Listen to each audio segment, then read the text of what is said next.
आयुष्येवेन्द्रियाय प्रतिष्ठते माता श्री ईश्वरम देवताभ्यो नमः आयु आरोग्याभिवृद्धिरस्तो धनकनकमणि माणिक्याभिवृद्धिरस्तो मनोवांच फलसिद्धिरस्तो महालक्ष्मी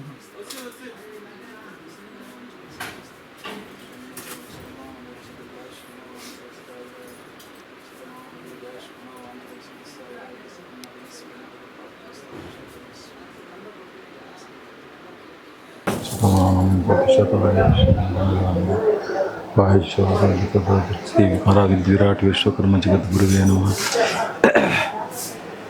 गुरुभ्यो नमः मध्य विराट पोतुलूरि वीर ब्रह्मेंद्र स्वामी नमः विराट विश्वकर्म जगत गुरुवे नमः ईश्वरम देवताभ्यो नमः कालका देवताभ्यो नमः गोविंदंबाय नमः सिद्धಯ್య स्वामिये नमः ಇವತ್ತಿನ ವಿಶೇಷ ಕನ್ನಡದಲ್ಲಿ చెప్పేస్తా ಇವತ್ತಿನ ವಿಶೇಷ ನಮ್ಮ ಗುರುಗಳಾಗಂತಹ ವಂಶ ಪಾರಂಪರ್ಯದಿಂದ ಬರ್ತಾ ಇರೋರಂತಹ ಮಧ್ಯ ವಿರಾಟ್ ಪೋತುಲಿ ವೀರ ಬ್ರಹ್ಮೇಂದ್ರ ಸ್ವಾಮಿ ಅವರ ವಂಶಸ್ಥರು ಅವರ ಎಂಟನೇ ತಲೆಮಾರದ ಸ್ವಾಮಿಗಳು ಇವರು ಪೀಠಾಧಿಪತಿಗಳು ವಿಶ್ವಬ್ರಹ್ಮ ಮಠದ ಪೀಠಾಧಿಪತಿಗಳು ಇವರು ಬದ್ವೇಲದಲ್ಲಿ ಒಂದು ಆಶ್ರಮವನ್ನು ನಿರ್ಮಿಸಿದ್ದಾರೆ ವಿಶ್ವಬ್ರಹ್ಮ ಆಶ್ರಮ ಅಂತ ಅದ್ಭುತವಾಗಿ ನಿರ್ಮಿಸ್ತಾರೆ ನಮ್ಮ ಹತ್ರ ಬಂದು ನಮಗೆ ಒಂದು ಈಶ್ವರ ದೇವಿ ವಿಗ್ರಹ ಬೇಕು ಅಂತ ನಮ್ಮ ಹತ್ರ ಒಂದು ಬೇಡಿಕೆ ಮಾಡಿದ್ರು ನಾವು ಅದೇ ಪ್ರಕಾರವಾಗಿ ನಮ್ಮ ಸಿಕ್ಕ ಈ ಭಾಗ್ಯ ನಮಗೆಲ್ಲೂ ಸಿಗಲ್ಲ ಇನ್ನು ನಮ್ಮ ಜನ್ಮಕ್ಕೂ ನಮ್ಮ ವಂಶ ಪಾರಂಪರ್ಯವರೆಗೂ ಸಿಗೋಕ್ಕಿಲ್ಲ ಅಂತ ನಾವೇ ನಮ್ಮ ಸ್ವಯ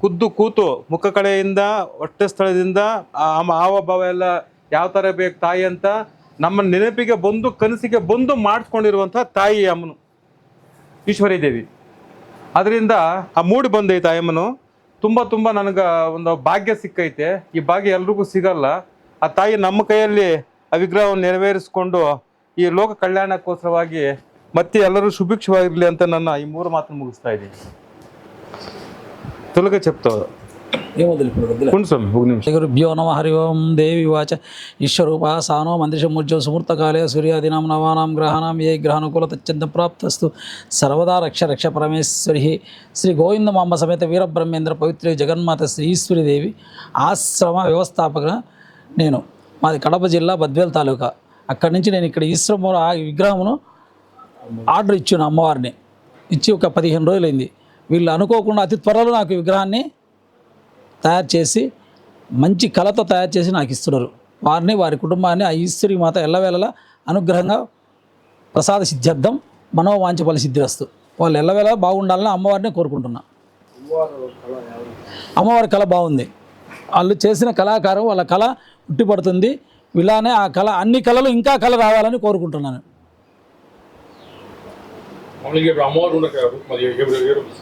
ఈశ్వరీదేవి కాలజ్ఞానం ఒక చేత అభయము అభయస్తము చిన్ముద్ర ఒకటి కాలజ్ఞానం షూట్స్ వేసుకోండి కాలజ్ఞానం ఒక చేతిలో చిన్ముద్ర ఒక చేతిలో కాలజ్ఞానం తాళపత్ర కాలజ్ఞానం బాగా గ్రంథం ఇంకేమన్నా అడగాలి పంచులో కంత సుప్పకు అంతా చాలా దూరం వచ్చినారు కదా ఈ విశేషం అంటే అక్కడ చేస్తున్నారు కానీ ఆ కళ ఇక్కడ బాగుందని వచ్చినా నేను వీళ్ళు ఆ విగ్రహానికి కళా పోషణ ఆ కళ అలంకార ప్రాయంగా ఉంటుందని ఇక్కడికి వచ్చేసినాం అంతే మాకు తక్షణాల్లో ఉంది చీరాల్లో ఉండరు అంటే ఇంత కళ ఉండదు విగ్రహాలు చేస్తారు వాళ్ళు ఇంత కళ ఉండదని ఇక్కడికి వచ్చారు అంటే ఆమె సమాధి అయిన మఠం ఒకటే అది కానీ మాలాంటి ఆశ్రమాలు చాలా ఉన్నాయి నేను ఆశ్రమం నిర్మించుకున్నా చాలా ఉన్నాయి ఆశ్రమాలు అలా ఉన్నాయి 30 కిలోమీటర్లు దగ్గరే అంటే మాకు వంశపారంపర్యంగా అమ్మవారు వస్తుంది కాబట్టి నేను అక్కడ నిర్మాణం చేసుకున్నాను అమ్మవారు వంశస్థులే వీళ్ళు మీరు ఎన్నో 11వ తరం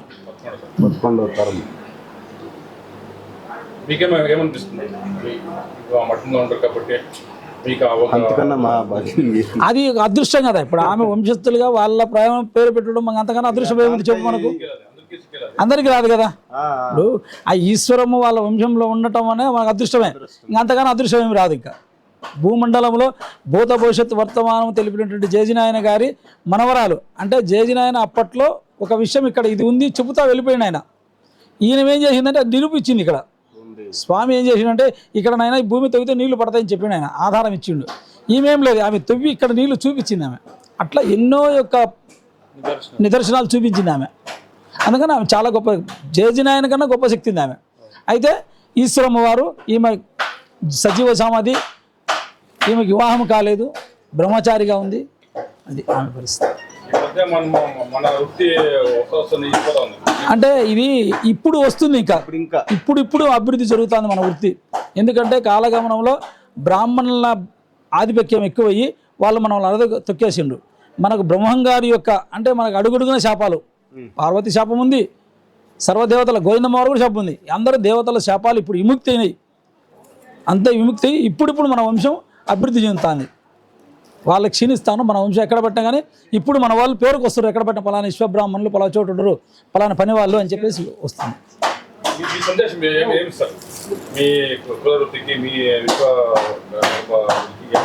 అంటే నాకు అర్థం కాలే.